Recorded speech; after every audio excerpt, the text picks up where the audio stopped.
Hey everyone. Before we begin the Unreal Fest keynote, I wanted to get up and talk about the challenges that Epic Games has been facing recently. Unreal Fest is an event to celebrate the success of all of the creators using Unreal Engine for all of the different reasons in the industry, from gaming to architecture to film and television. But it's not a time of celebration for us internally at Epic. As you heard, we recently went through a period of more than 800 layoffs within the company.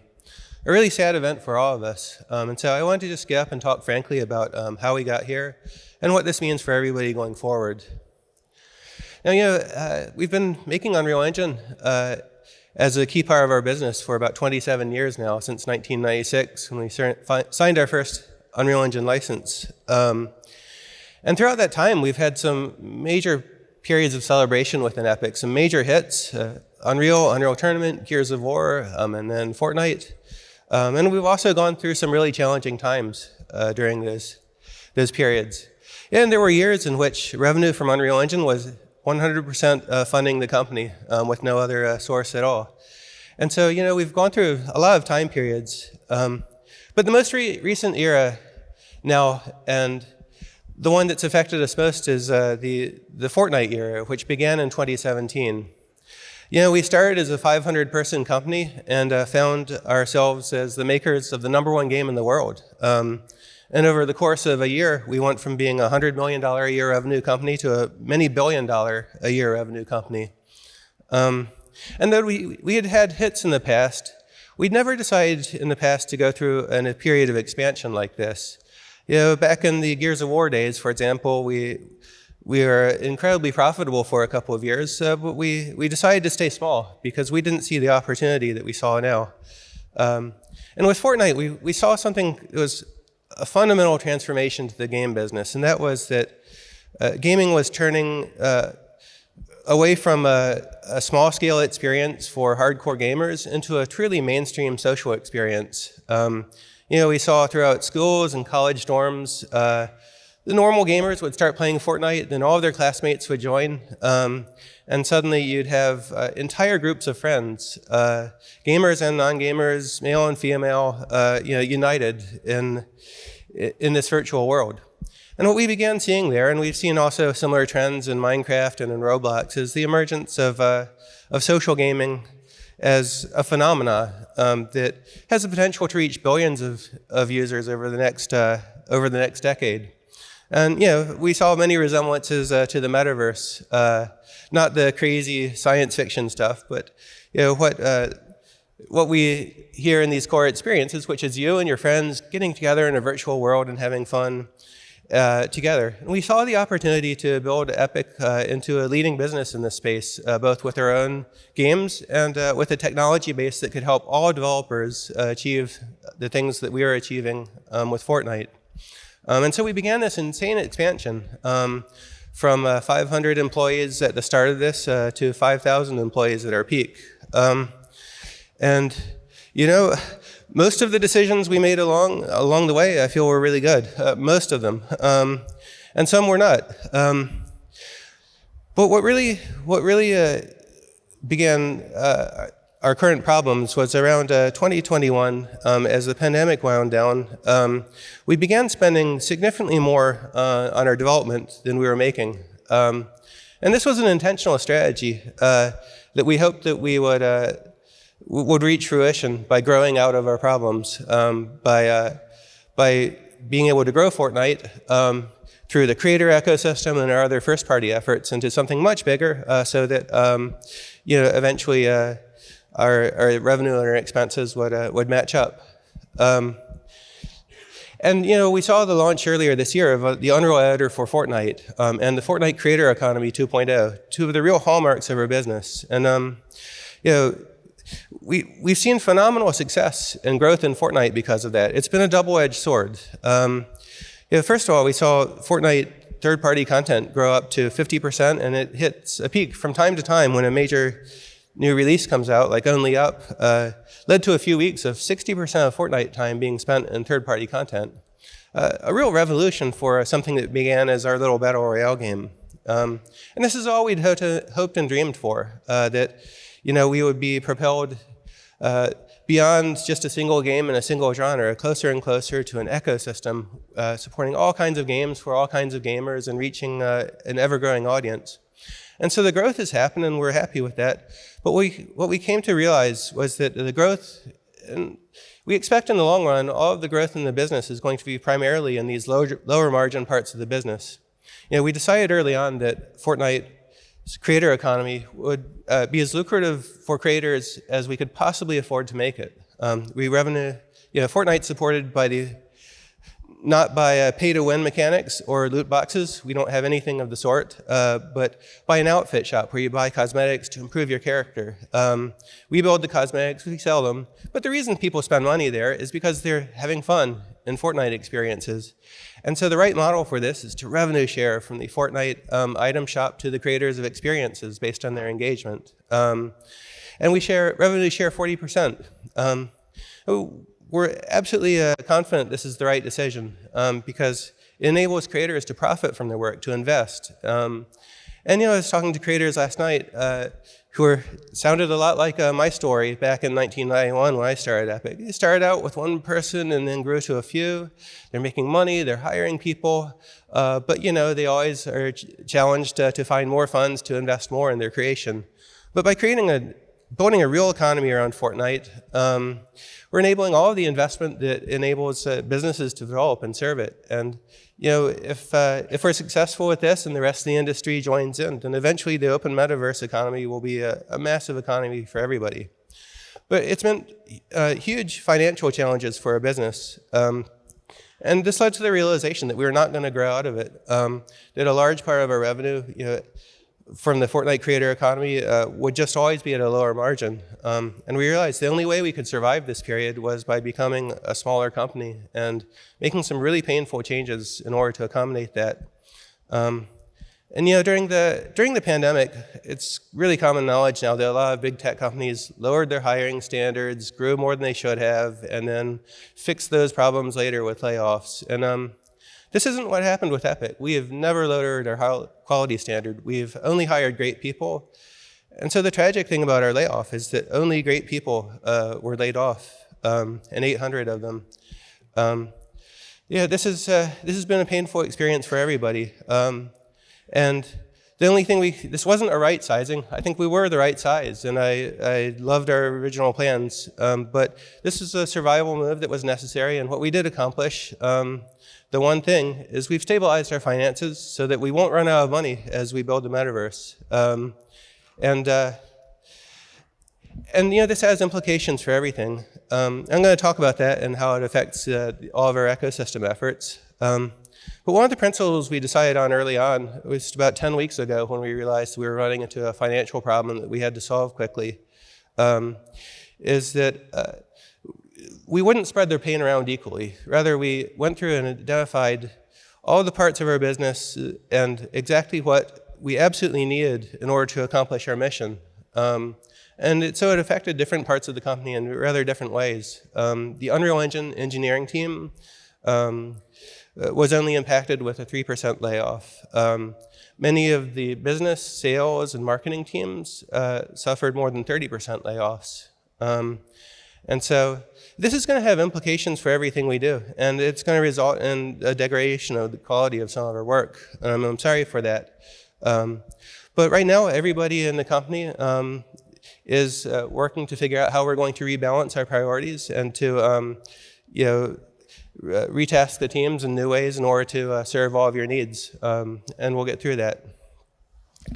But this effort and going through these pains really caused us to look at every part of our business and ask very hard questions of ourselves. But one of the things this really reinforced was that we truly believe in our strategy here. That Epic, as we've been doing for a very long time now, is fundamentally doing two things.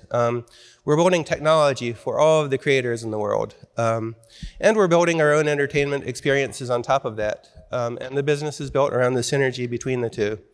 One of the things we came out of this realizing is core to our business is that we serve all of the world's real-time 3D creation needs. The wonderful thing about the Unreal Editor and the Unreal Engine toolset is that it provides 90% of what everybody needs for real-time 3D in every industry. And then different industries need different things. Game developers need one set of things.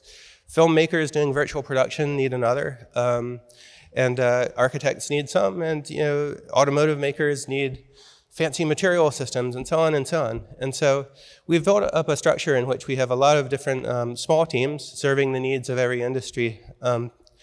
And the engineering teams doing this work are largely not impacted by the layoffs. And so the engineering work continues, and the sales work and support work and so on continues, but at a smaller scale. And we're committed to serving all of the different parts of the Unreal Engine ecosystem. And truly, we've gone through this realizing that the magic in what we do is in serving everybody. And the real core strategy of our business, which is to not just be a General Electric style company with a bunch of divisions serving a bunch of different industries, but to connect everybody together into real-time 3D and something resembling the open metaverse is our goal. And the massive Fortnite crossovers we've done building film and television content, in partnership with Disney and Marvel and others into Fortnite, and musician content by bringing concerts into Fortnite, and all of these different pieces truly rely on us providing the tool set that connects all of these different industries together. And that's what we're going to do. And we'll continue through good times and bad times in doing it. And we realized that one of the principles we came through realizing is it's hard for us, but it's also hard for you. A lot of companies in the industry are suffering similarly, or in some cases worse than we are. And we can't make our problems your problems, and we won't. So engine royalties have been discussed recently in the industry. And let me tell you, since we introduced the 5% revenue sharing model in 2014, the only conversations we've ever had about the royalty are, can we lower it? And we've had those discussions a number of times, including recently. And the recent discussion concluded, no, we really need the money. We need the money, I'm telling you.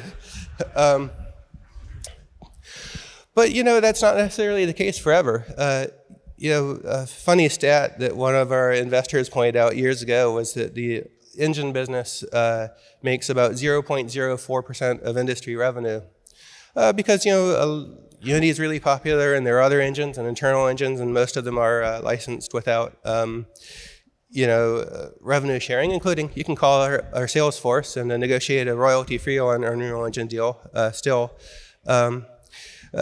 If we were able to scale and succeed at a larger scale, I do hope that we can lower that in the future, and that we see ourselves as serving our customers and not becoming an ecosystem overlord as we want to complain about from time to time. And so, our game developer business model we think is really sound. It's a business model designed so that we succeed when you succeed. And most teams, balk at paying any royalty at all. But, ultimately, I think everybody comes to look at it as we're all professional developers here. And the Unreal Engine team, if you're using Unreal Engine, it's kind of an extension of your team. And if you weren't paying us money for the engine, you'd have to hire really awesome people to build your own, and you'd be paying them too. And these would have costs for your business. And so, we think our structure for game developers is really sound. There has been a quirk of our engine business for a while that we're going to patch next year, and that's that we have an engine that's completely free for anybody to use, but if you're never shipping a product that's royalty bearing, then you never pay any money at all.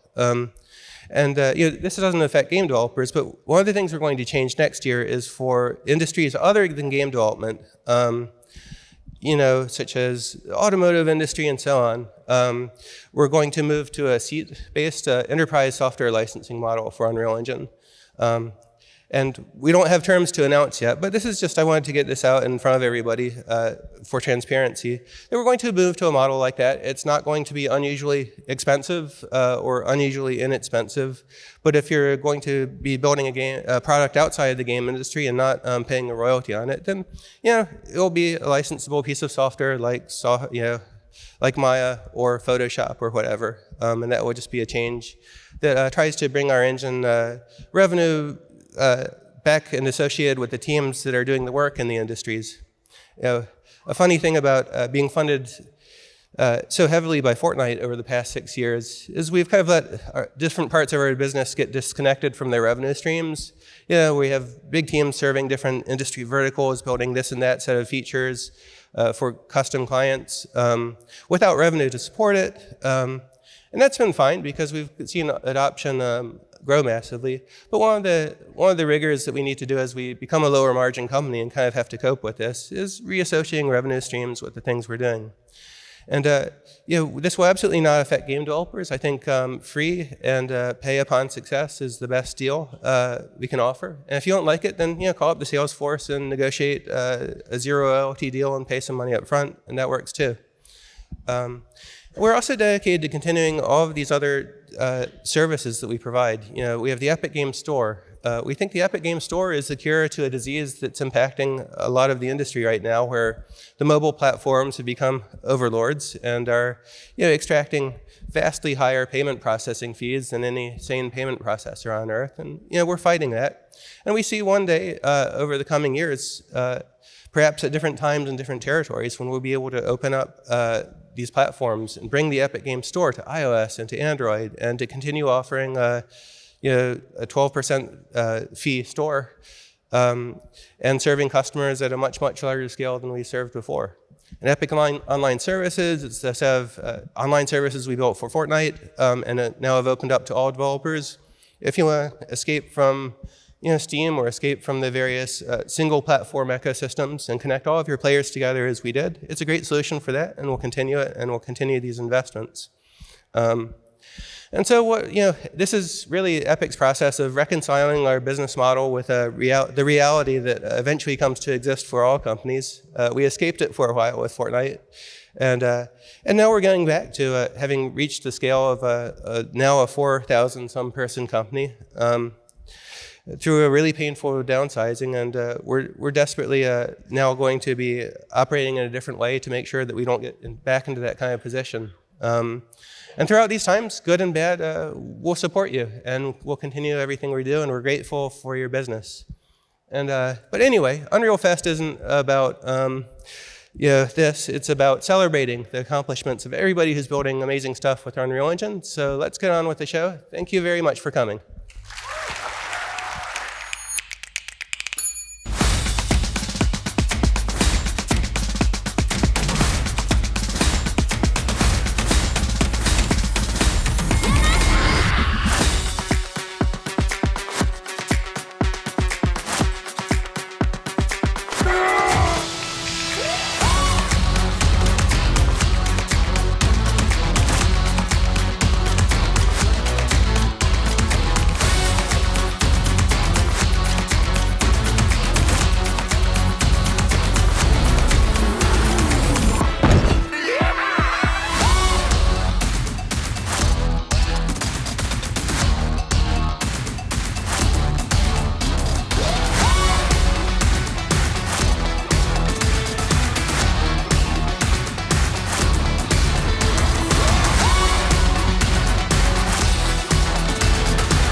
Everyone, please welcome Bill Clifford.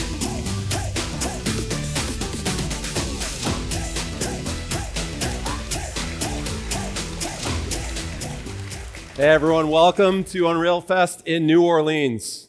We are so happy. We're about 200 Epic employees strong here, and it couldn't mean more to be with you all, our community, this week. I'm Bill. Some of you might recognize me as the Fab Guy from GDC. But I recently became the lead of the Unreal Engine business here at Epic. And I've got to be honest with you, I'm worried that I might be peaking. This could be peak Bill. This could be the coolest job that I'll ever have.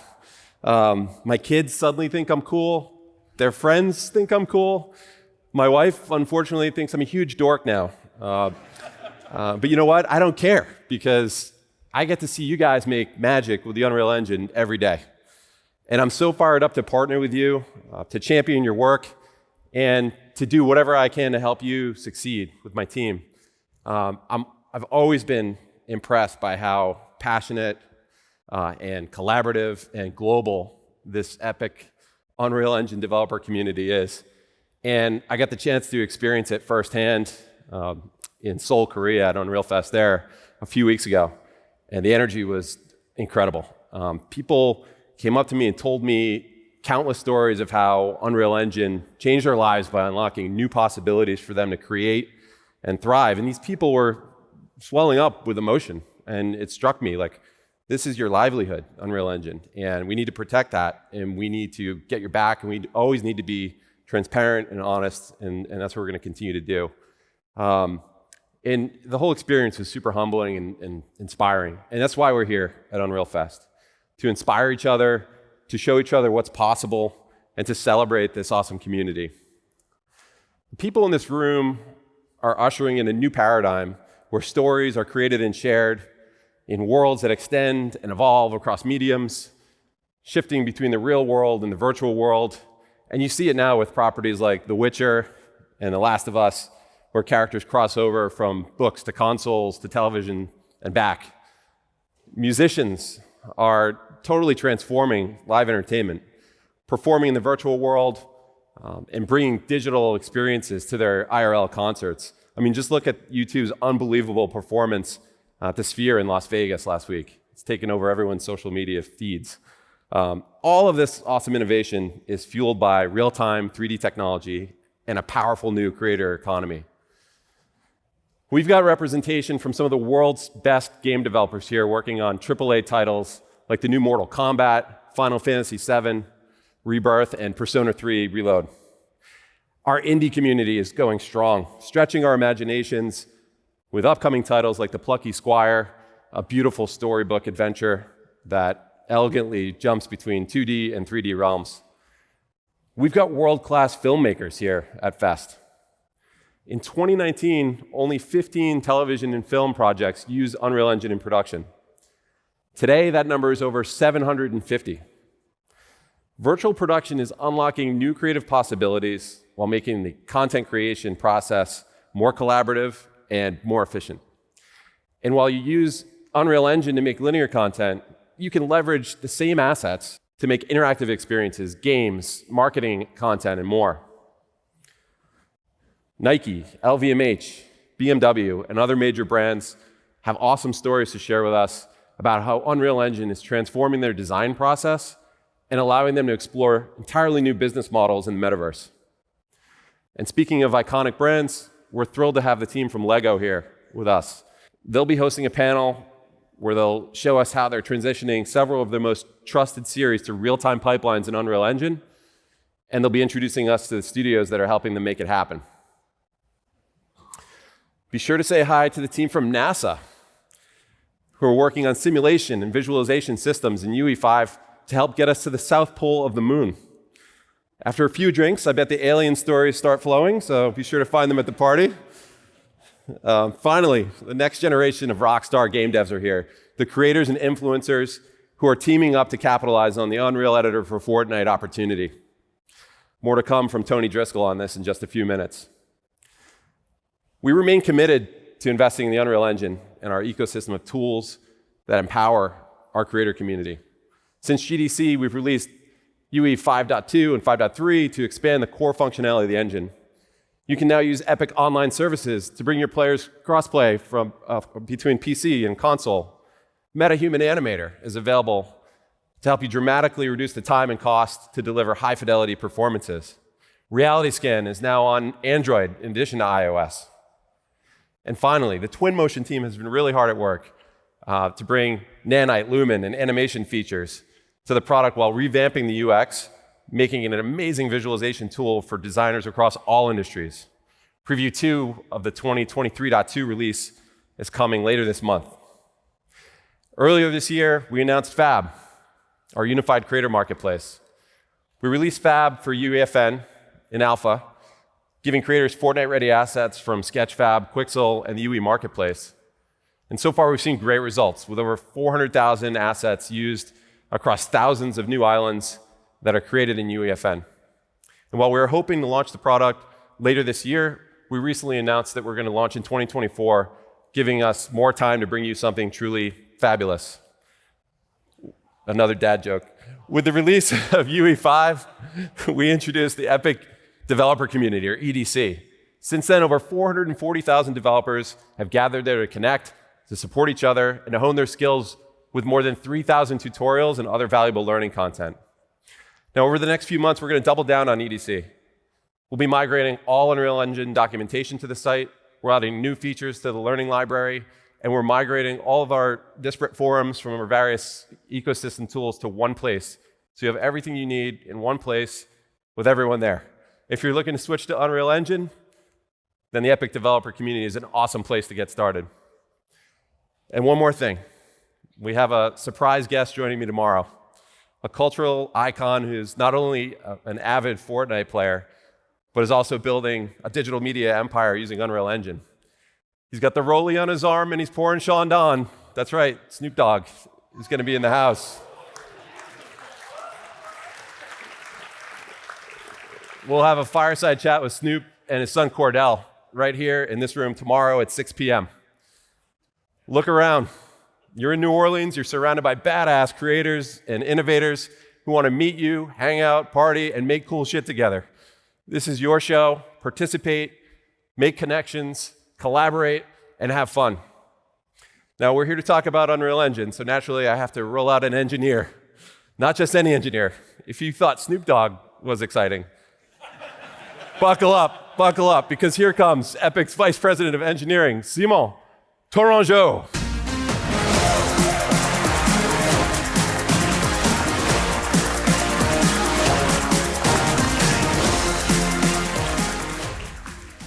Thanks, Bill. I can't wait to hang out with my co-star, Snoop Dogg, later this week. It's great to see you all here in New Orleans. Welcome, everyone. My name is Simon Tourangeau. You can call me Simon. And I'm Vice President of Engineering on Unreal Engine. As a French Canadian presenting in the old French colony of New Orleans, I thought it'd be great to do this presentation in French. J'avais demandé à Bill de faire sa partie en français aussi.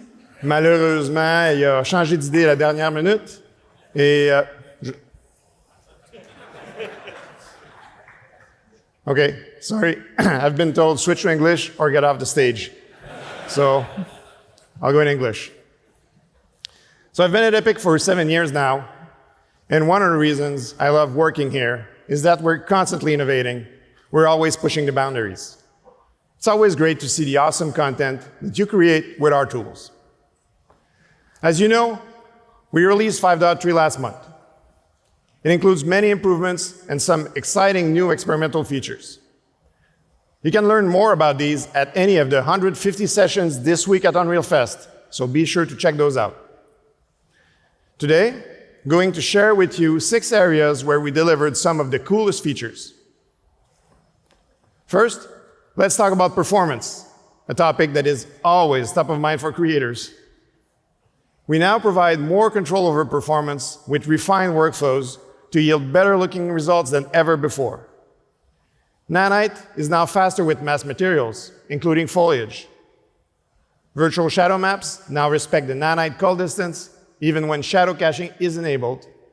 And we've made significant Lumen hardware ray tracing optimizations, including enabling async compute by default on consoles. Number 2, rendering in UE continues to improve with some major developments. Lumen, with hardware ray tracing, has expanded capabilities that include multiple reflection bounces. And if you use static lighting and want to improve reflection quality, you can now use Lumen reflections without Lumen GI. Substrate remains experimental in 5.3 and replaces the fixed suite of shading models with a more expressive modular framework that provides a greater range of surface appearances and a wider parameter space. Substrate materials are now supported in the path tracer, and subsurface scattering sampling efficiency has been improved, resulting in less noise in subsurface materials for the same number of ray samples. And for volumetric rendering, we've shipped 2 new features: sparse volume textures and path tracing of heterogeneous volumes.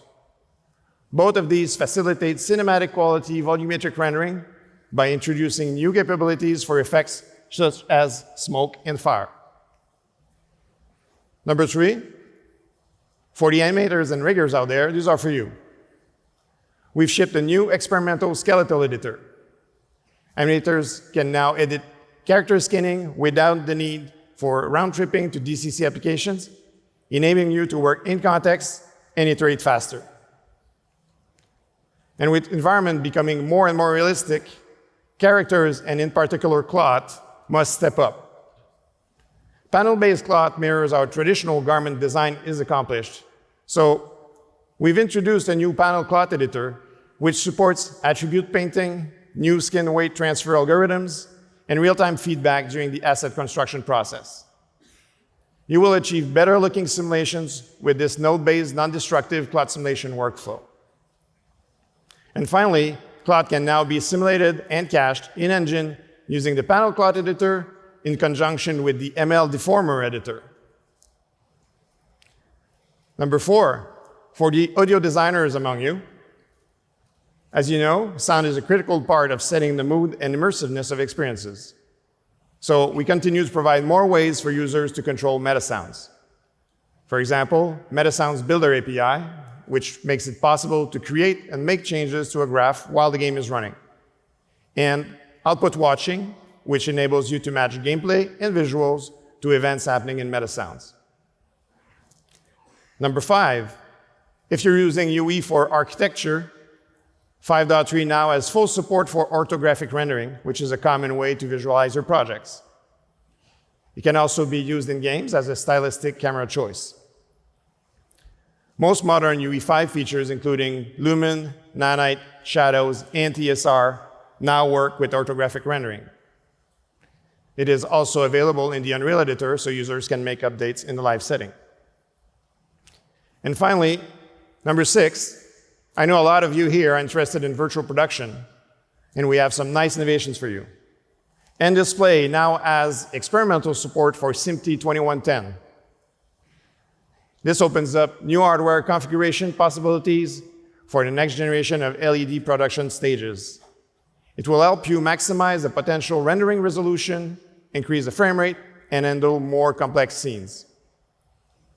Also, new VCAM enhancements include the ability to review takes directly on the iPad for faster iteration.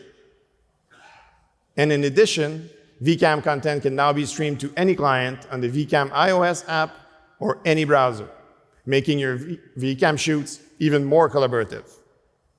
There is a lot more cool stuff in 5.3, so be sure to check it out.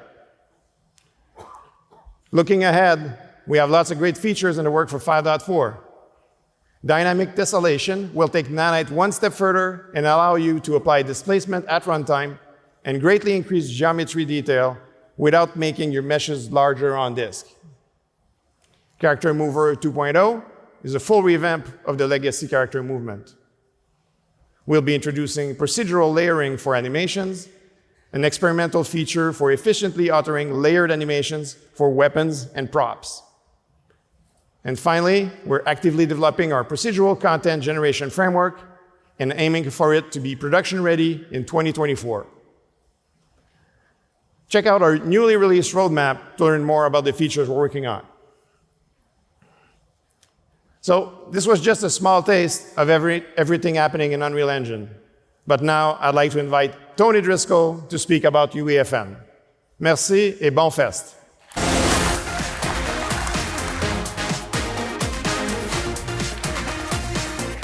Thanks, Simon. All right, thank you to Simon. And all the exciting developments with Unreal Engine will benefit the Fortnite ecosystem too. And this is what I'm here to talk to you about today. Thank you for everyone for making the trip down here to New Orleans. We are so happy to see all of you here. It's only been about 7 months since we launched UEFN, the Engagement Payout Program. And this is a great time to take stock of the significant impact it's had on content quality, player behavior, and creator payouts. And specifically, we want to welcome all the Fortnite creators to Unreal Fest. This is the first time these creators are part of this event, and we're thrilled to have you here. We're all part of one big Epic community, and we have an awesome chance to learn from each other this week. For 30 years, Epic has been making technology for creators of all shapes and sizes, and with the UEFN and the Creator Economy 2.0, we've expanded the opportunity even further. Whether it's your full-time job or you're just having fun doing this, our aim is to give you the tools to create incredible connected experiences. UEFN, the ultimate creation tool, and Verse, our new general-purpose programming language. Alongside those tools comes Creator Economy 2.0. This is how creators can build successful businesses. Back at GDC, we announced that we will distribute 40% of Fortnite's global net revenue through engagement payouts to the eligible creators who publish games in Fortnite, both independent developers and Epic.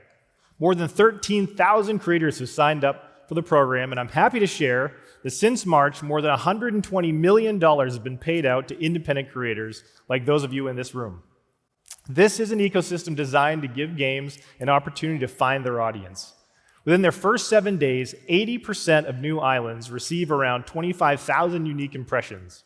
We want to give as many games a chance to succeed as possible, and this approach to testing is a key tool in finding the best content for players. And we're continuing to explore how to get the right content to the right players with recent introduction of the Community Momentum Row and personalized recommendations. Fortnite continues to evolve into an ecosystem. We are enabling individual experience ratings that range from E to teen to safely introduce an entirely new generation of players to the incredible games and experiences you're creating inside Fortnite.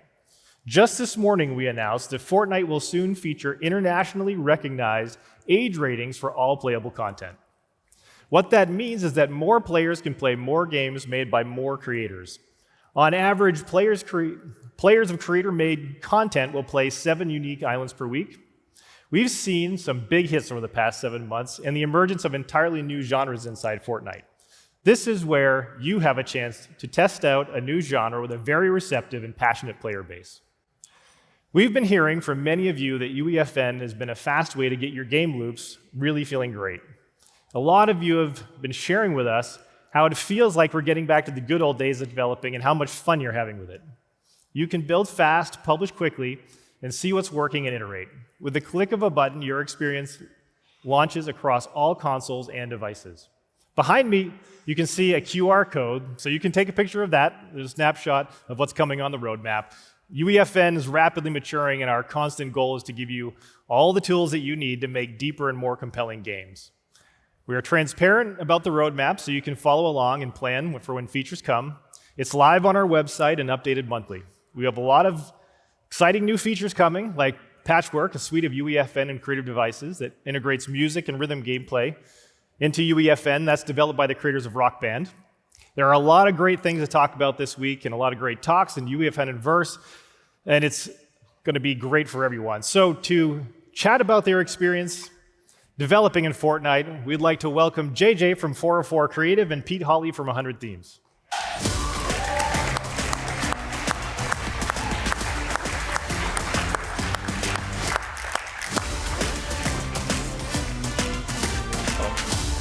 All right, welcome JJ and Pete. Is my mic working? Yeah, hopefully we get through this one.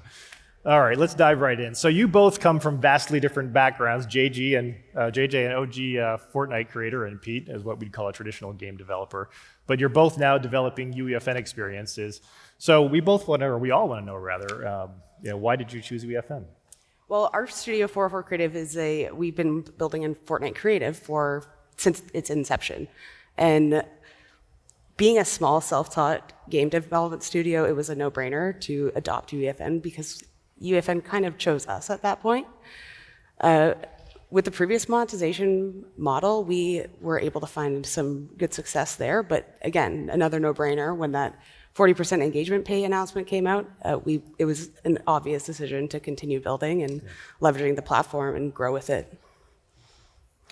Yeah, and for us at 100 Thieves, we announced AAA shooter last year, Project X, and obviously that takes a long time. So when we went to GDC in March, we have a thesis that we don't need 100 million to make a game, nor do we need 100 million to market a game, because our audience is over 100 million gamers. And so it was a really amazing opportunity to try and prove that thesis in weeks and months, not years. And also ideas that we have for our AAA game, again, instead of waiting, we can test those way more rapidly. So that's why we made that call back in March. That's great. And one of the great things about sort of the broader community that we have here is we have people from all different backgrounds finding their place in UEFN. And so with that, I'd like to switch gears a little bit. There's a lot of people in the room who are curious about UEFN, and we asked both of you to come ask some questions of us. So hopefully I can answer those for you. All right, well, let's do it. So you've brought so many great creators to a fest this year. So I think what many of us are definitely wondering is, do you think there's a future where UEFN and UE become one? And do you think we'll see Verse come together with AAA game development in the future? Yeah, I think the theme of convergence you probably are going to hear a lot of from the various talks here of over time we do expect all these tools coming together. Obviously we have on the one hand Unreal Engine, and Tim was sort of giving us the backstory and all of that, and then Fortnite Creative and all of it sort of grew up there, and then GDC launching UEFN, but you're going to start to see all of these tools converge so that ultimately we create this nice little continuum of like player creators graduating up and people from the traditional games coming in, and we hope to really have kind of a tool set that works for everyone over time, but that's definitely kind of where we're going with things. Yeah, I think speaking of convergence, how do you strategically think about UEFN and Verse and then Unreal Engine and Code? Because our team's made up of folks from the community, from CSGO and Fortnite, and then a couple of guys joined us from AAA. So how do you think bridging those gaps technically and culturally over time? Yeah, it's interesting that we talked about community quite a bit here and bridging those gaps, and there's really interesting dynamic happening on the platform already right now, where we've got folks like you that have kind of grown up in that sort of original group of people that know the platform so well, they know the player base so well, and then you've got these people coming in with a lot of very deeply technical skill sets and game development coming in too, and kind of mixing it up in one community. We're seeing people riffing off one another sort of across studios. We're also seeing that studios are fleshing their teams out with skill sets from both sides too, and it's really becoming this unique sort of dynamic on its own between those two. So it's really exciting. On that note, I mean, it is hard to justify as a small studio putting resources into UEFN and teams and creating games without knowing how much money you'll make until you receive it. So my question is, what plans are there for transparency when it comes to earnings and engagement pay? Yeah, and transparency is a big one, I think, and really predictability. I've been talking to creators for a while now, and even the last couple of days just getting to know folks here, and that topic comes up quite a bit. With the engagement program, when we launched it, the deliberate intent there was really to strip away all the complexity of having to figure out how to build your funnels and monetize games and all that, and really just focus on let the players choose. Find fun. If the players like it and you do well there, it'll pay. That said, I do know that folks want to understand better how to predict, and one of the things that we're thinking a lot about is in the creator portal as an example, how can we provide more analytics to you so that you can understand both within your games and across your game portfolio, how are things performing, so you can again get that better predictability in your business model. Awesome. Then on that topic, I mean, you're saying we know that creators are rewarded solely based on engagement, but I'm wondering, what are the ways in the future that developers will be getting paid? Yeah, right now, I mean, players pick. Like we said, the engagement payout program is where we're kind of focused at the moment. We do want to make sure that people are thinking about that. And really, if you just want to kind of skip to the punchline, go to the Discover screen, look at CCUs. It correlates very, very highly with if you can just drive the player counts, you'll get paid on a relative basis. That said, we do know that, again, with big partners that we're working with and the more sophisticated developers that are coming in, everyone is accustomed to a world out there where you have infinite flexibility in business models and monetization and all of that. There's certain things we will never do, like Tim kind of referenced at the outset here, but we are looking at a lot of expansion of those capabilities over time. Not quite yet, but to come soon. All right, cool. I think we're almost out of time. But obviously, with our game and with many others that you see different islands, we're really trying to push the envelope on visuals. Because whilst we, obviously 100 Thieves, we love Fortnite, we also want to make things that look very different. I think people have been very successful with that, and it keeps our team motivated, who joined us from Overwatch, for example, to really push that bar. But how are you guys thinking or releasing or planning the real feel changes in camera, character, and controls so that we can make really unique experiences that look and feel very different from Fortnite? Yeah, and camera control is a big one because, as you all know, when you're in Fortnite and you see a lot of these games, it's that kind of typical character you see with the camera behind you. We're working on a lot of ways to then change camera angles and other functionality to really try to create a much more diverse set of game feature functionality And then you also kind of touched on the visual spectrum there too. The cool thing is for people that are just coming into this, and I've got 8-year-old twins at home, and we play in UFN on the weekend, and if you can just drag and drop things in and publish and create something that looks pretty compelling visually, but if you've got a more sophisticated skill set too, you can go from photoreal to stylized within UEFN. People kind of, I think, have a perception of what Fortnite looks and feels like, but if you go in and start poking around, or even right now on the Discover screen, there's a lot of diversity in there in terms of both functional gameplay and visual. So it's exciting to see where that's all going. Again, reference that roadmap. There's a lot of functionality coming in there too. Cool. All right. Well, JJ, Pete, thanks for coming. We appreciate you giving your perspectives and asking good questions that I'm sure lots of people in here want to know. So I'm looking forward to meeting the rest of you here at the festival, and thank you. Thanks. Thanks.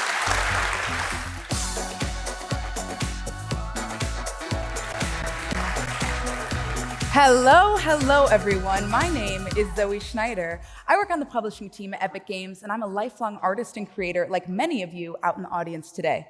I'm here to guide us through the next portion of this morning's keynote, which features some of our amazing partners from this community. But wow, it is incredible to see everyone out in the audience. We have over 2,000 people at this year's sold-out event from so many industries, from gaming to simulation, to media, to automotive, architecture, broadcast, and so much more. But no matter where you're coming from, we're just glad that you're here.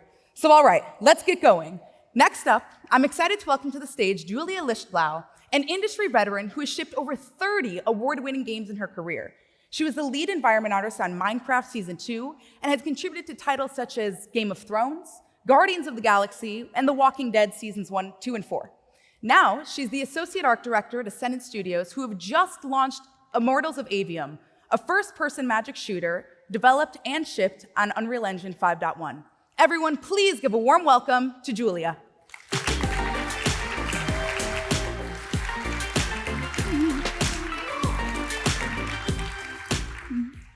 Hello, everyone. It's so great to be here today and share a little bit about our team's story to launching one of the first AAA games developed on Unreal Engine 5.1. Just over a month ago, Ascendant Studios released its first game, a single-player magic shooter called Immortals of Avium. But our independent studio story started long before that. It was late 2018 when our CEO and game director, Brett Robbins, founded Ascendant. After years of making a name for himself as the creative director on the original Dead Space and numerous Call of Duty campaigns, he and his investors decided it was finally time to chase their dream of making a story-driven magic shooter. I came into the picture early on as employee number 7, and within days, I found myself reading his 60-page design doc. It was this sweeping epic of a story with a flawed and deeply human cast, set in a vast magical world, embroiled in conflict over control of that magic. Within weeks, 10 of us began working in a converted boat garage just on the other side of the Golden Gate Bridge in Sausalito, California. And like all good startups, we eventually moved out of our garage and into our first real office, a wine storage space that we converted into a computer cave. In late 2018, we began prototyping Immortals in Unreal Engine 4, building our vertical slice demo, most of which would actually make it into the game and later be known as the Pale Forest level. But just when we were starting to hit our stride, COVID struck. We just signed the lease for a bigger, better office space that would allow our team to move into full production mode when the world went into lockdown. Like everyone else, we were stuck trying to figure out how to continue collaborating while working from home. But we powered through, and by that summer, we built a new combat demo that started turning heads at the big publishers. UE5 had just been announced, and that started turning our heads at Ascendant. There were so many design meetings for Immortals over the course of 5 years, but I remember one very clearly being a pivotal moment for us. Brett, our writer, and our combat team were dreaming up a huge battle that would serve as a big moment in the game's story.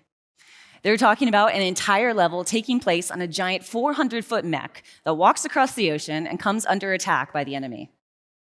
The player would fight inside the mech's chest on the scaffolding outside, and at one point fall off and catch themselves with their lash ability. All the while, the mech is taking heavy fire from flying enemy ships and smashing them out of the sky.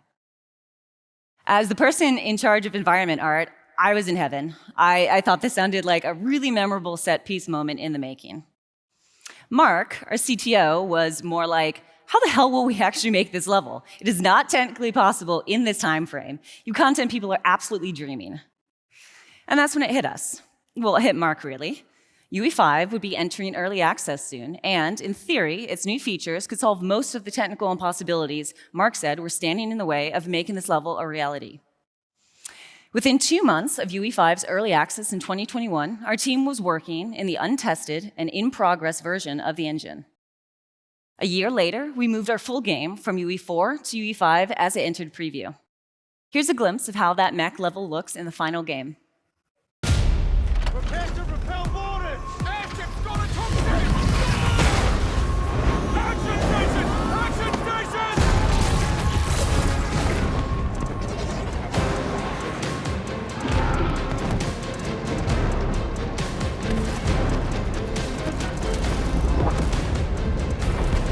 Yeah, get to the control room and protect Selco.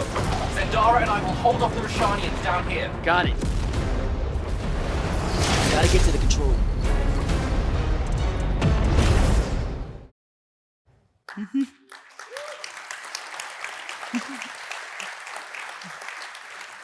It's pretty awesome, right? That's one of my favorite levels.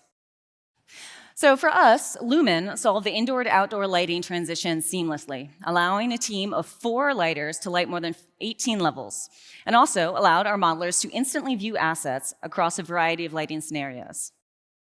Nanite gave us unprecedented geometric fidelity while saving our artists countless hours setting LODs.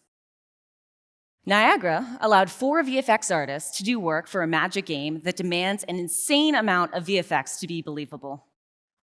World Partition made it so its huge mech and the surrounding level ran at performance, and the 1 file per actor system empowered our team to work in incredibly close quarters without stomping on each other's work. But don't get me wrong, switching to UE5 wasn't an instant win button for us. After all, we started working in UE5 before it was even production ready. We faced many challenges along the way, but with constant communication, trial and error, and great teamwork, we worked through these challenges. You can hear all about the journey in our panel tomorrow, next door at 9 a.m. in Great Ballroom B. Despite all the trials and tribulations in the early days, by the launch of Immortals of Avium, one thing was very clear to us. UE5 made our modestly sized team more efficient and effective.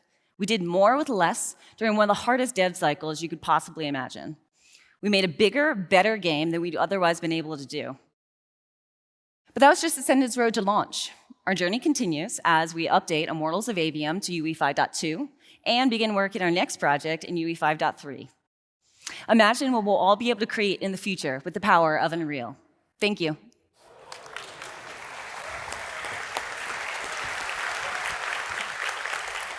Thanks, Julia.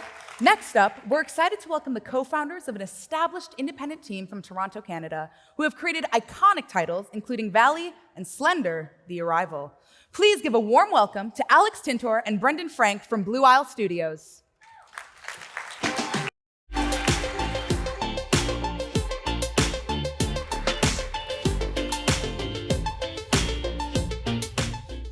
Hey everyone, I'm Alex Tintor, co-founder and creative director at Blue Isle Studios. And I'm Brendan Frank, co-founder and technical director. We've always loved making games. We both got our start back in high school. At the time, we were amateur modders. In 2010, we founded Blue Isle Studios in Toronto, and in that time, we've shipped 4 titles across almost every platform. So in 2016, we came up with plans for our most ambitious game yet.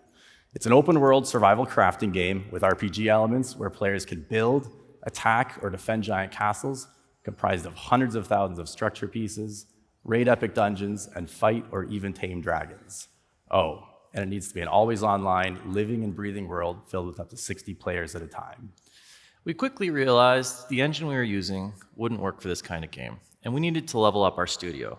We made the switch to Unreal Engine 4, and in just 10 months, our entire team had learned a brand new engine, while also building our first ever multiplayer title. It was a challenge, but the end result was Citadel Forged with Fire, which launched in 2017.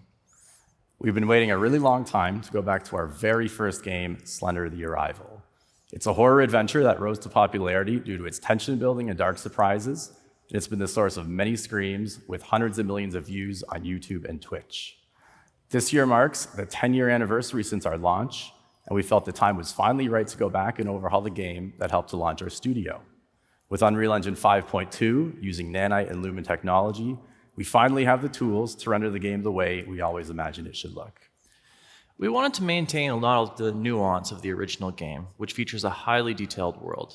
In moving from Unity to Unreal, we needed to make sure that the levels felt the same and that the scale felt correct.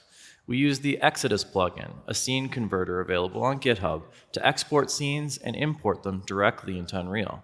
This gave us a great starting point for level design, where a game world was the correct scale and objects were in the correct locations. Although the game logic wasn't there, a lot of actors, triggers, spawn locations were all perfectly maintained.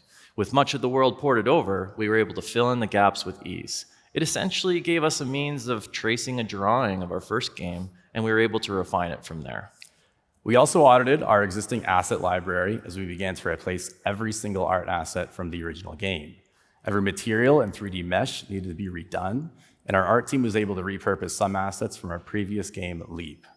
We also leaned heavily on the Unreal Engine marketplace for lots of props, set pieces, and environment assets.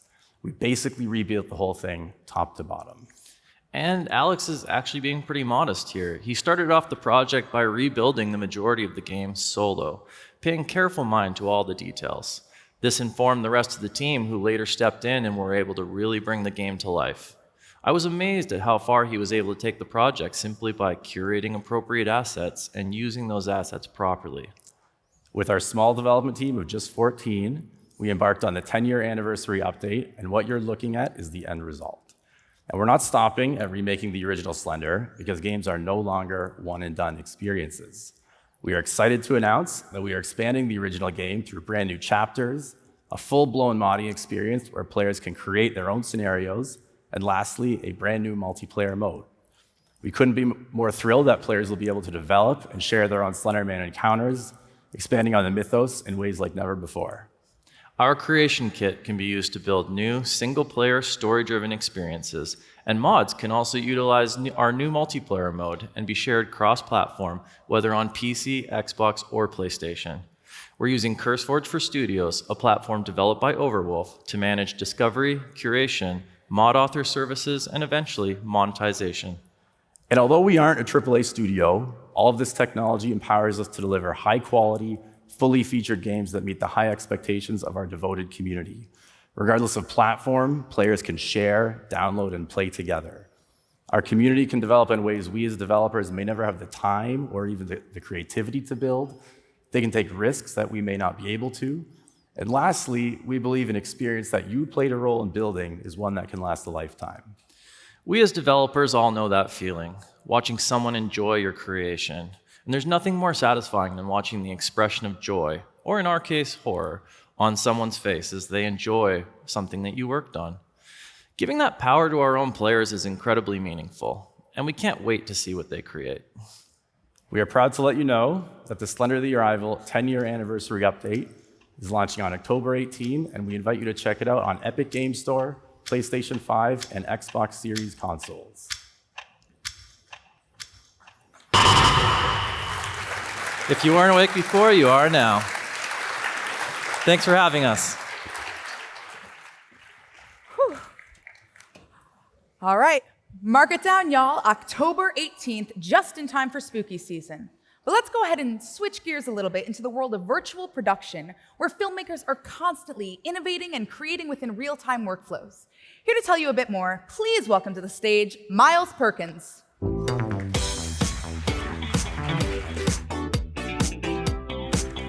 How you guys doing? How you guys doing? All right, come on, it's New Orleans. Well, I want to thank you guys all for coming out. This is fantastic to be here. So as you heard from Bill Clifford a little earlier, there's been an amazing uptick in use of Unreal Engine in media and entertainment. From Barbie to the upcoming Dune 2, some of the largest blockbusters in film and television are leveraging Unreal Engine and Epic's suite of creative tools. Today, I want to focus on one of those partners who's using the Unreal Engine across business units, pushing for end-to-end real-time workflows. Please welcome to the stage Vice President of Interactive Technology at Sony Pictures, Guy Wilday.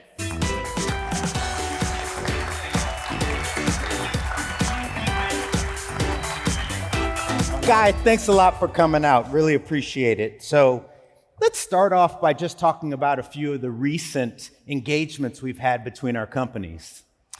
So what really drives us at Sony is empowering creators through the use of next-generation technology. And Unreal Engine's a valuable tool that we use across the Sony groups. This includes exciting new developments from Sony Electronics, like the spatial reality display and the Makopi motion capture system. And there have been some really exciting developments using real-time technology for content production. Sony Music created a digital double of Madison Beer in the Sony Music Hall for their immersive reality concert experience. The Matrix Awakens launched Unreal Engine 5 on PlayStation 5. Sony Pictures Imageworks produced In Vaulted Halls Entombed as part of the latest Love, Death, and Robots series, which uses Unreal Engine end-to-end. And all of this inspired us to develop our latest real-time proof-of-concept project in collaboration with GhostCore and Jason Reitman. So with the Hollywood strikes thankfully coming to an end, duty called for Jason, and what he did is he sent us this message. Hey Unreal Fest, it's Jason Reitman, and it is killing me that I am not there with you right now. I'm here in Los Angeles at Ghostbusters Editorial, and I could not break away, but you are in amazing hands with Guy and Miles, and I just want to take a moment and tell you what an extraordinary experience I had making this short film that you're going to watch today. It's a 3D visualization of Ghostbusters in a New York environment with a 3D character that I directed in a room, in an experience that I've never had before. I was doing real-time directing with an actor, and it was translating to a character live on screen, and I could put the camera anywhere, any lens, anywhere I wanted, and it really kind of opened my mind on what was possible. And look, that's not to say, look, if I was going to make Juno today, I would probably do it exactly the same way. But what if I wanted to tell a story like Juno 100 years from now, or 100 years in the past, or 1,000 years in the past? It's personal stories that one could tell in an unimaginable environment. That's what excites me about this technology. What I don't want to see is personal stories get priced out. And the thrill of exploring things like this, being able to kind of put something on its feet in a world we've never seen before, with characters we've never seen before, that really excites me. Have a great time today. Have a great time in New Orleans, and I'll see you next time. Awesome. Such a great guy, I gotta say, you know. So just to emphasize, this wasn't really a traditional filmmaking process, right? We really were able to approach this a little bit more from a game developer perspective, you know, giving Jason a world complete with physics so that he can get in there and tell his story. So as we all know, you have to start that process with assets. Yeah, that's right. So we decided really early on that we wanted to use the Epic city sample as the shooting location for this content. It's a huge 5-kilometer square city environment filled with photoreal buildings, as well as dynamic traffic and pedestrians. And having this location available to download was going to save us a huge amount of development time, so we could focus on the real-time content and on telling our story. Yeah, and the Ecto? Well, the Ecto 1 is one of the most iconic cars in cinema. We started with the VFX asset of the Ecto from the Ghostbusters Afterlife film. We imported this into Unreal Engine so that we could drive it through the city environment. And navigating through city traffic was going to be a really important part of the story. So we made some modifications to the traffic system so that it would react to emergency vehicles, and the cars would automatically pull onto the side of the road. And this was a huge time saving, as before we would have needed to traditionally animate all of these vehicles individually. As you say, we really approached this from this film production from an interactive game development perspective. So you have all the assets at your disposal. At what point did you get Jason into the UE scene and actually start to visualize? So Jason starts his filmmaking process with storyboards, and then scouts each of the shot locations with a stills camera. He takes photographs for each of the boards and creates a photo board for the complete film. So for this project, we transitioned straight from storyboards into Unreal Engine and virtually scouted all of the locations within the city sample. Jason wanted this short to be set in New York, so we selected the parts of the city that were the best fit. And then we started to build this content out in preparation for the production shoot on the mocap stage. And as Jason mentioned in the clip, he didn't really have a lot of experience or any experience with this kind of process. So when he got to the stage, how did he react? I mean, what did you observe of his experience? Well, Jason took to it immediately, and within 10 minutes was already directing and shooting content. It was also really great to see the playful dynamic between Jason and the mocap actor on the stage, trying out different shots and experimenting. I think what was most exciting were the unplanned shots or happy accidents. There's a great example where Jason accidentally stepped backwards into a building, but loved the idea of shooting Stay Puft through the building windows. And that shot actually made it into the final cut. That's awesome, man. So, I mean, how long did it take you guys to do this? Well, we shot 75 shots in one single 6-hour shooting day. Oh my goodness. I mean, I have experience with this, and that sounds like something that would take months. So, wow. Well, before we take a look at the final product, I'm really looking forward to the next phase of this with you and with Sony. So thank you very much for sharing with this community here, which is fantastic. I should also point out that Guy is going to have a session where he's going to go into great detail about all this tomorrow morning at 10:30 a.m., not to be missed. So with that, we should probably play them the whole thing so that we know what we're talking about. Yeah? All right. Thanks a lot. Thank you so much. Let's roll that tape.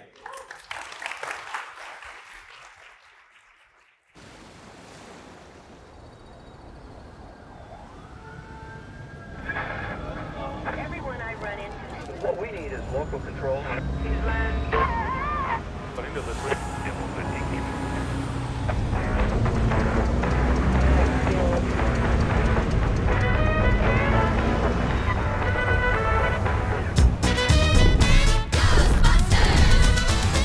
Something strange in your neighborhood. Who you gonna call? If it's something weird and don't look good, who you gonna call?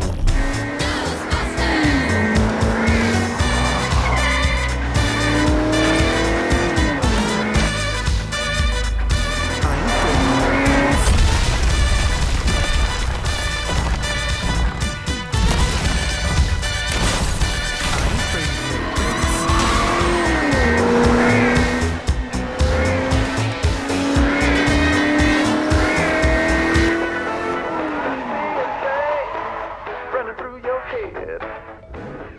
Call. An invisible man sleeping in your bed. Ow! Who you gonna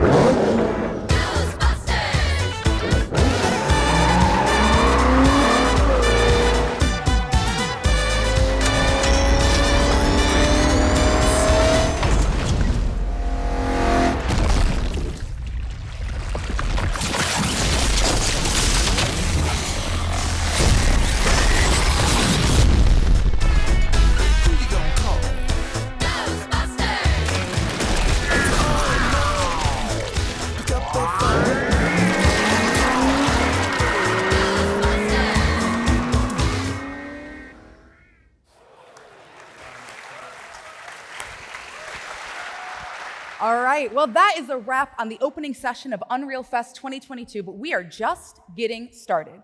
We have 150 more sessions happening during Fest, so be sure to download our mobile app where you can see all the sessions taking place and build your own personalized schedule. If you're taking a break from sessions, we encourage you to check out our expo, where you can meet our teams alongside our incredible platinum sponsors, AWS, BMW, Perforce, Snapdragon, and Sony. And to finish off your day, we're hosting a reception right outside those doors where you can meet members of the community and share some light bites. And as Bill mentioned, we are back here tomorrow night at 6 p.m. for a special session with Snoop Dogg and Cordell Broadus. Please start heading to your sessions immediately after this, as they will start promptly at 10:30 a.m. and have a great time. See y'all soon.